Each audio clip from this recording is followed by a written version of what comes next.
اس وقت کیا کہتے ہیں سیز فائر کا معاہدہ ہو گیا, اب فلسطینی واپس آ رہے ہیں غزہ. کس چیز کے لیے واپس آ رہے ہیں؟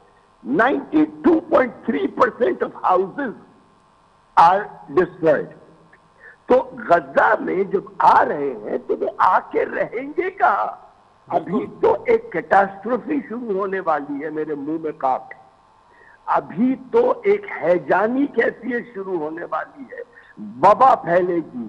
اس ملبے کے نیچے ہزاروں لوگ دبے ہوئے ہیں. جب ملبہ ہٹایا جائے گا تو وہ جو جسمانی اعضاء ہیں ان سے وبا پھیلے گی. کسی نے یہ ٹھیکہ لیا ہے کہ اس کو صاف کیا جائے گا. کسی نے اس 21 پوائنٹ میں جس پہ ہمارے شہباز شریف صاحب نے پھدک کے فوراً اس کی حمایت کر دی تھی, اور 4 دن کے بعد انہوں نے پھٹ سے کہہ دیا کہ یہ والا معاہدہ وہ نہیں ہے جو ہم نے کیا تھا. اس 21-20 پوائنٹ کو میں نے کوئی 17 یا 18 دفعہ پڑھا ہے. اس میں کہیں نہیں لکھا ہوا کہ یہ کہ اسرائیل گارنٹی کرے گی کہ دوبارہ اٹیک نہ کرے. سب میں پہلی شق اس کی جو ہے وہ یہ ہے کہ ٹھیک ہے صاحب, آپ نے یہ نقطہ ریز کیا, بالکل بجا ہے کہ ان 20 نکات میں یہ کہیں نہیں لکھا ہوا کہ اسرائیل پھر سے اٹیک جو ہے وہ نہیں کرے گا. لیکن اسرائیل نے جو شرط جو رکھی گئی ہے اس کے اندر وہ یہ ہے کہ حماس کو ڈسارم کیا جائے, غیر مسلح کیا جائے. حماس کی طرف سے اس کی ریجیکشن آ گئی ہے, کہا کہ ہم یہ کسی صورت قبول نہیں کرتے فی الحال. لیکن اب یہ بھی دیکھیں نا کہ اس کے باوجود بھی جو پیس ایکارڈ ہے وہ ان ایفیکٹ آ چکا ہے.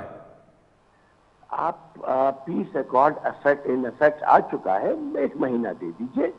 اللہ کرے میں غلط ہوں, میں تو فلسطین کا ہمدرد ہوں, اللہ کرے میں غلط ہوں, مگر جب ہسٹری کی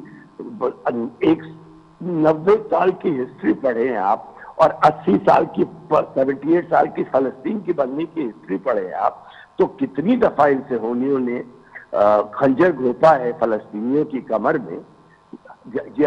حماس تو اس وقت ایک بہانہ ہے.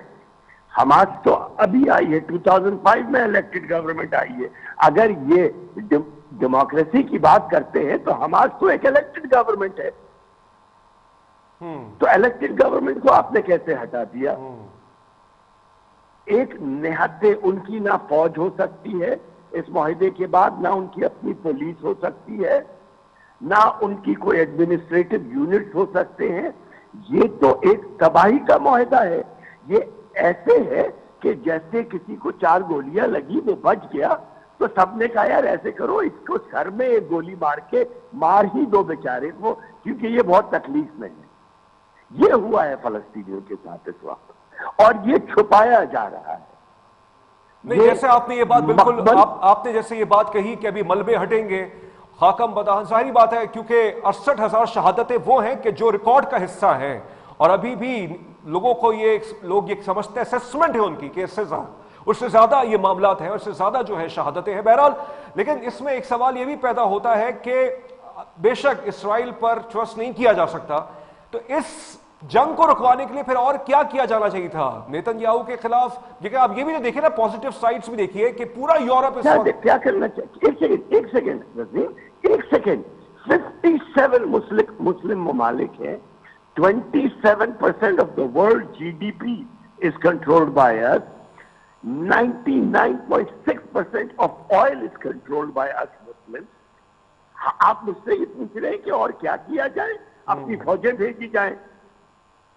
سب کے سب اپنی امریکہ سے ڈر کے, امریکہ کی غلامی میں, ویسٹرن ممالک کی غلامی میں ہم مسلمان اتنے گر چکے ہیں کہ ہم اپنے ایک چھوٹے سے فلسطین کی حفاظت نہیں کر سکتے جہاں پہ مسجد اقصی ہے. And I am not a religious fanatic. میں اس وقت اصول کی بات کر رہا ہوں, میں مذہب یا دین کی بات نہیں کر رہا ہوں. یہ جو مسلم امہ کا فساد بنایا ہوا ہے نا اتنے دہائیوں سے کہ ہم ایک امہ ہیں, ہم کوئی امہ نہیں ہے. یہ بات تو آپ کی, میر صاحب میں آپ کی بات سے بالکل سہمت ہوں, متفق ہوں. اور 28% آپ نے کہا کہ GDP مسلمان کنٹرول کرتے ہیں, اور آپ بھی اس سے آگاہ ہوں گے. ایک پازیٹیو سائڈ دوسری میں آپ کو دے رہا ہوں کہ یہی یورپ, فرانس ہو گیا, UK ہو گیا, اسپین ہو گیا، فرانس اور یوکے تو ظاہر بات ہے سیکیورٹی کاؤنسل کے باقاعدہ ممبران ہیں اور ویٹو کر سکتے ہیں، انہوں نے فلسطین کی ریاست کو تسلیم بھی کیا ہے، تو کچھ مثبت چیزیں بھی آ رہی ہیں۔ پھر یورپ کی طرف سے ہوا ہے، ایک سیکنڈ رکے، let's discuss this in a very logical manner۔ انہوں نے خود سے نہیں کیا ہے، انہوں نے اپنے ملک کے لوگوں کے پبلک پریشر میں آ کے کیا ہے۔ ہمارے یہاں تو پبلک پریشر ڈیولپ کرنے ہی نہیں دیا جاتا۔ مسلمان ممالک میں، آپ سعودی عرب میں جھنڈا لے کے نکلے فلسطین کا، آپ اندر ہوں گے، آپ یو اے ای میں نکلے، آپ قطر میں نکلے، آپ پاکستان میں شاید آپ اندر نہ ہو مگر آپ لسٹ میں آ جائیں گے۔ بھائی ان ممالک میں اس دفعہ یورپ کے لوگوں نے یہ علم اٹھایا کہ ہم انصاف دلائیں گے، یہ غلط ہو رہا ہے، یہ ایک جینیسائیڈ ہے۔ ان کی حکومتوں نے آخر میں جا کے گھٹنے ٹیکے، ورنہ 2 سال پہلے یہی اسپین کی گورنمنٹ کی آپ بات کریے، یہی کولمبیا کی گورنمنٹ کی آپ بات کیجئے، جرمنی تو اس وقت بھی ظاہر ہے اسرائیل کے ساتھ ہے، یہی آپ انگلینڈ کے گورنمنٹ کی بات کیجئے، تو یہ تو ایک مذاق بنایا ہوا تھا انہوں نے۔ ان کے پاس اتنے بڑے بڑے احتجاج ہوئے کہ انہیں آخر میں ماننا پڑا، بیکاز وہاں پر پبلک فنڈنگ سے آپ کیمپین فنڈنگ کر کے الیکٹ ہوتے۔ نہیں بالکل پبلک پریشر تھا اور یورپ کے اندر بہت سے لوگ نکلے، اور شرمساری کا مقام ہے سوائے پاکستان کے کہیں اور بھی میں نے کسی مسلم ملک کے اندر اس طرح کے جلسے احتجاج نہیں دیکھے۔ پاکستان میں ہوا ہے، اور پاکستان کا جو ایک فارمر سینیٹر مشتاق احمد صاحب جو ہے وہ تو ثبوت فلوٹیریا کے لے کے بھی گئے، پھر بعد میں انہوں نے کہا کہ میرا کوئی تعلق نہیں ہے کسی سیاسی جماعت سے، لیکن انہوں نے بہت اچھی کوششیں بھی کی۔ تو پاکستان نے بہت سے معاملات میں اپنا کردار پاکستان کے عوام نے ادا کیا ہے، لیکن دیگر مسلم ممالک نے سوائے ایران کے، لبنان کے، یمن کے، اور ان غریب کو بھی ایک سیاسی جماعت نے بدنام کرنا شروع کر دیا کہ جی وہ قید میں نہیں ہے، سب جھوٹ بول رہے ہیں۔ پھر جب پتا چلا کہ وہ قید میں ہیں تو پھر کہا گیا کہ جی یہ زبردستی گئے کیوں تھے وہاں پر، ان کا فلسطین سے کیا تعلق۔ ایک عجیب سا ہیجانی ماحول ہے ہمارا۔ نہیں بالکل یہ بات بالکل بجا ہے، اور یہ اس پہ کبھی پروگرام کریں گے۔ جیسے میں نے کہا کہ ایران نے، لبنان نے، یمن نے اور پاکستان نے باقاعدہ ایک طرح سے فلسطین کے لیے مؤثر آواز اٹھائی ہے، ایران نے، لبنان نے، یمن نے اپنے لہو سے قربانیاں دی ہیں۔ لیکن میر صاحب ایک انٹرسٹنگ سینیریو یہ بھی ہے نا کہ اس پیس ایکارڈ کو ایران نے بھی خیر مقدم کیا ہے اس کے حوالے سے۔ دیکھیے اگر مجھے کیا ایران سے ہر بات کی سے متفق ہونا ضروری ہے؟ جی یہ میرا پرسنل ایک ویو ہے کہ 40-50 سال سے میں دیکھ رہا ہوں Zionists are stabbing the Palestinians in their back. They have broken every agreement which has been made historically. آپ ہسٹوریکل زاویے سے کبھی اس کے پروگرام کر لیں، میں آپ کو ہر چیز جتنے میری عقل میں آتی ہے میں سمجھا سکتا ہوں۔ میرا زاویہ دوسرا ہے، ممالک کی مجبوریاں ہوتی ہیں، انڈیویجول میرے جیسے کی کوئی مجبوری نہیں ہے، ممالک کی مجبوریاں ہوتی ہیں، انہیں باطل ناخواستہ بھی کبھی چیزوں کو ماننا پڑتا ہے۔ اگر ایران نے مان لیا ہے تو اللہ بھلا کرے ایران کا، سعودی نے مان لیا ہے تو اللہ بھلا کرے سعودی کا، پاکستان نے مان لیا اللہ بھلا کرے پاکستان کا۔ میں نہیں مانتا، میں نسل شخصیت ایک میں اکیلا انسان ہوں جو مجھے پتا ہے، میں جب مانوں گا جب 6 مہینے گزر جائیں گے اور ریکنسٹرکشن شروع ہو جائے گی، غزہ کی، ویسٹ بینک کی ایڈ آنا شروع ہو جائے گی، وہاں پہ پیس کیپنگ مشن چلا جائے گا مسلمان ممالک سے، پھر میں کہوں گا کہ میں غلط تھا، اور میں تو خوشی سے کہوں گا میں غلط تھا۔ نہیں یہ آپ نے جو پیس کیپنگ میسا پیس کیپنگ مشن کا آپ نے تذکرہ کیا ہے، بہت ہی انٹرسٹنگ ڈیبیٹ ہے اس پہ۔ انٹرنیشنل سٹیبلائزیشن فورس کی بات کی جا رہی ہے، ممکنہ طور پہ ظاہر بات ہے کچھ مسلم افواج ہوں گی اس کے اندر، اگر کہیں یہ سچویشن ڈیولپ ہوتی ہے، کیونکہ ابھی تک اس پہ نیشنل سیکیورٹی کمیٹی کی کوئی میٹنگ نہیں ہوئی ہے پاکستان کے اندر، اگر ہماری افواج سے کہا جائے کہ آپ وہاں جا کے فلسطینیوں کی سیکیورٹی کے لیے کام کیا جائے، تو آپ کو لگتا ہے کہ یہ صحیح فیصلہ ہوگا؟ کیوں نہیں ہوگا، کیوں نہیں ہوگا؟ ہماری ذمہ داری نہیں بنتی ہمارے مسلمان برادران کے لیے؟ بالکل جائیں، سر آنکھوں پہ جائیں، اور میرے خیال میں ہم صرف جائیں نا، ہم تو جا کے وہاں لیڈ کریں، کیونکہ we are a nuclear state. کہ کون سا اور مسلمان ملک ہے جس کے پاس نیوکلیئر ایسٹ ہے؟ اور اتنی ایڈوانس قسم کی فوجی ٹریننگ ہے. ہم تو دہشت گردوں سے لڑ کے مر چکے ہیں, ہم تو جیتے ہیں ان سے, ہمیں تو پتا ہے دہشت گردوں سے کیسے ڈیل کرنا ہے. All my political views aside, but when it comes to کیا کہتے ہیں supporting my forces right now for Palestine, I would do it million times. I would say yes, go, I'm with it. Lekin Mir Sahab, let's play on some theories. Na? We have to, because we have to be very skeptical. Like you said, that we cannot trust the Israeli government. ہو سکتا ہے یہ چال ہو ایک طرح سے, کیونکہ اسرائیل یہ چاہتا ہے کہ ڈس آرممنٹ ہو حماس کی, اور کسی بھی صورت ان کی وہاں پہ گورنمنٹ نہ ہو.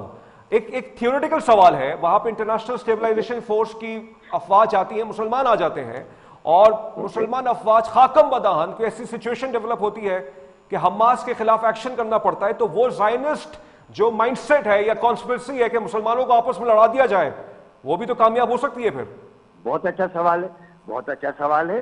جب پیس کیپنگ مشن کہیں جاتا ہے, جب سارایوو میں گیا تھا, جب بوسنیا میں گیا تھا, جب موگادیشو میں گیا تھا, جب سوڈان میں گیا تھا, جہاں بھی پیس کیپنگ مشن جاتے ہیں وہاں پہ ایک ایگریمنٹ بنایا جاتا ہے. آپ آج C-152 پہ بیٹھ کے آپ وہاں تھوڑی اتر جاتے ہیں. تو آپ یہ ایگریمنٹ کریں کہ ہم کسی کلین اپ آپریشن کا حصہ نہیں بنیں گے, ہم حماس کے خلاف نہیں جائیں گے, ہم فلسطین کی حکومت کے خلاف اگر جو بنے گی اس کے خلاف نہیں جائیں گے, ہم شہریوں کے خلاف نہیں جائیں گے. ہمارا کام ہوگا. اوکے میر صاحب, بہت اچھا آپ نے نقطہ دیا ہے. ہمیں بریک کے لیے کہا جا رہا ہے, ہم بریک لیتے ہیں, انشاءاللہ بریک کے بعد اسی ڈسکشن کو آگے لے کے جاتے ہیں.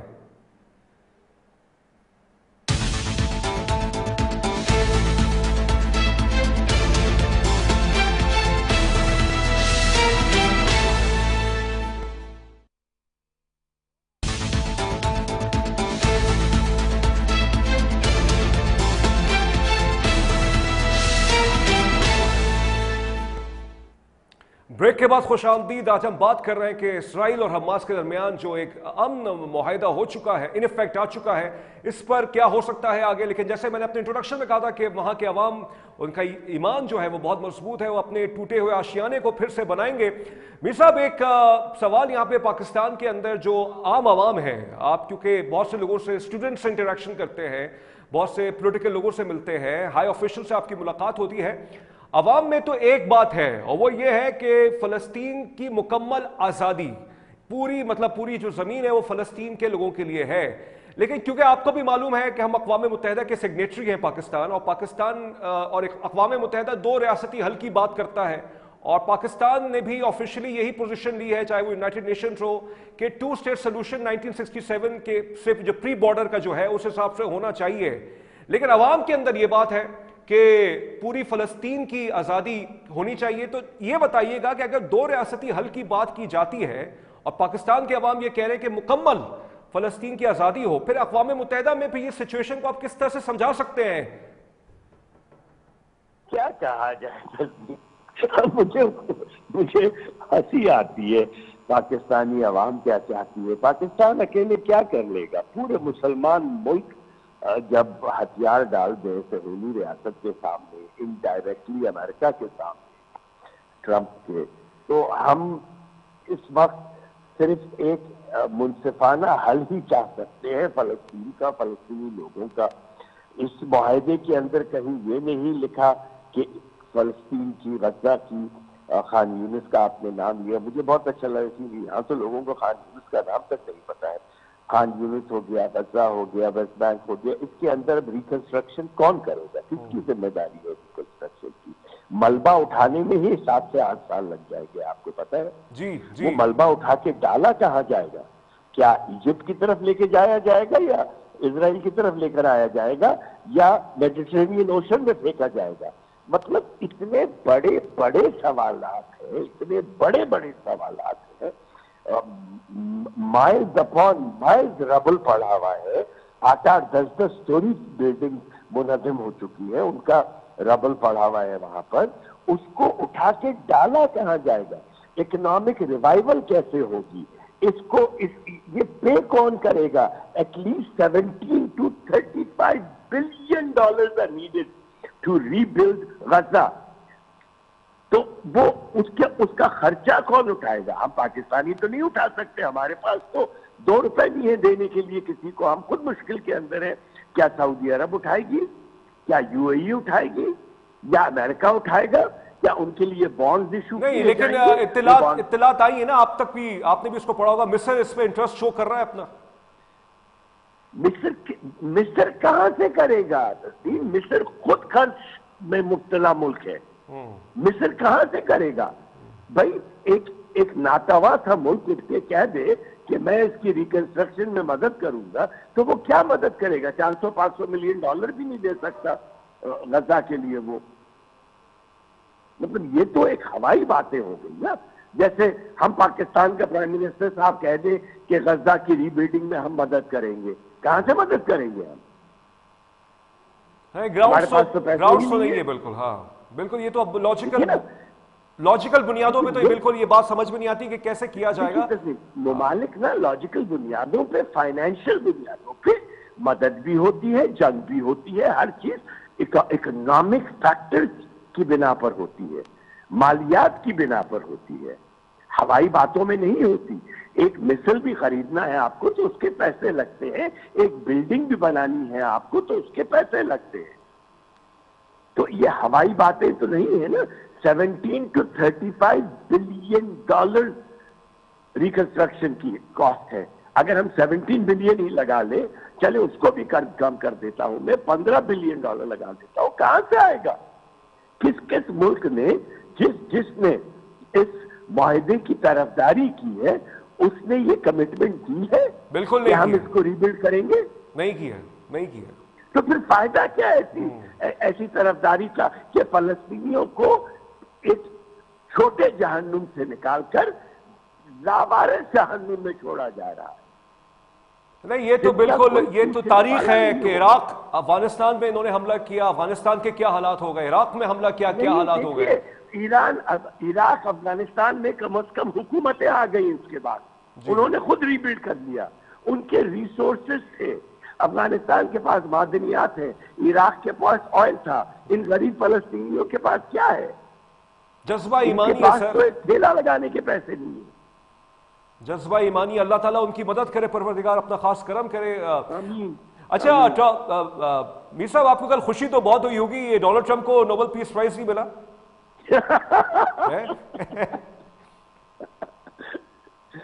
میں آپ لوگوں کے ناظرین کو بتاتا چلوں، میں ٹرمپ کو جانتا ہوں۔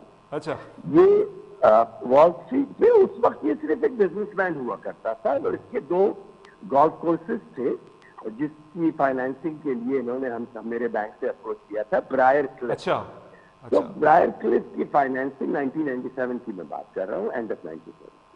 تو بہت دفعہ ٹرمپ سے ملاقات ہوئی، اس وقت میں نے اس کو نارسسسٹک پایا تھا، مگر اس وقت کوئی اس کے سیاسی ارادے نہیں تھے، تو میں نے کبھی اس کو پاگل نہیں پایا تھا۔ اچھا، آج میں اس کو ایک انسٹیبل انسان سمجھتا ہوں۔ He was never like this. He was in his late 20s, late 50s. I was in my late 20s, in early 30s. And he was a very decent human being. I've been to his penthouse at Trump Tower. I've met him in his office. بہت دفعہ یہ ہوا، مگر میں اب تو میں سمجھتا ہوں is absolutely narcissistic and mentally unstable. Has the age taken good of him? I don't think so, because I don't see any signs of aging. He's 78, 79, walks fine, talks fine. I think he is psychologically affected. لیکن سر یہ اگر اس کے بارے میں دیکھیں میر صاحب، بات یہ ہے کہ اس کے بارے میں بالکل یہ بحث ہے کہ شاید ان کا سائیکالوجیکل ایشوز ہیں، لیکن وہ بار بار دعوے کرتا ہے کہ میں نے 7 دنیا میں جنگیں رکھوائی، 8 دنیا میں جنگیں رکھوائی، بار بار انڈیا کو تانے بھی مارتا ہے کہ دیکھو پاکستان نے تمہارے جہاز گرا دیے۔ تو ڈونلڈ ٹرمپ بہت سے حوالوں سے اگر ایک پولرائز فگر بھی ہے، تو دنیا کے اندر اس نے کچھ کردار تو ادا کر دیا نا۔ کون سا کر دیا؟ کون سے 7 جنگیں رکھوائی؟ اگر آپ گنوا دیجیے۔ سب میں پہلے جو وہ کہتا ہے کہ یوکرین اور رشیا کی جنگ رکوا دی، وہ سب میں بڑی تو بڑی جنگ نہیں رکی ہے جس کا یہ وعدہ کر کے آیا تھا۔ مطلب کون سی 7 جنگیں کون سی ہو رہی تھی؟ آذربائیجان اور آرمینیا میں تو کوئی جنگ ہی نہیں ہو رہی تھی، وہ تو اس کے آنے سے پہلے ہی رک چکی ہے. اس نے دونوں کے پریزیڈنٹس کو بلا کے کہا کہ اب جنگ دوبارہ نہیں کرتا. صحیح ہے. یہ کون سی جنگ رکی ہے؟ صحیح ٹھیک ہے. لیکن بہرحال وہ وینیزویلا کی جو ہے اپوزیشن لیڈر ہے ان کو مل گیا ہے. لیکن بات یہ کل میں نے پڑھا، میرے پاس انفارمیشن نہیں تھی اس وقت، یہ جو موصوفہ ہیں یہ ڈونلڈ ٹرمپ کی بہت بڑی حمایتی سمجھی جاتی ہیں، اور ان کے حوالے سے اگر ان کو مل گیا ہے یہ نوبل پیس پرائز تو ایک طرح سے ڈونلڈ ٹرمپ کی پراکسی کو مل گیا ہے. ایبسلیوٹلی. بہت اچھا کیا آپ نے یہ بات، یہ ٹاپک نکال کر. ان کو سپورٹ انہوں نے کیا تھا، نامنیٹ انہوں نے ہی کیا تھا. جو بائیڈن کی وہ خرید شدہ ایک اپوزیشن لیڈر ہے جس کو ڈیموکریٹس بھی سپورٹ کرتے ہیں، ریپبلکن بھی سپورٹ کرتے ہیں. دنیا کے سب میں بڑے آئل کے ذخائر جو ہیں وہ وینیزویلا میں ہیں، 303 بلین بیرل. اوکے، اس کے بعد سعودی آتا ہے 286 بلین پہ، اس کے بعد پھر ایران آتا ہے.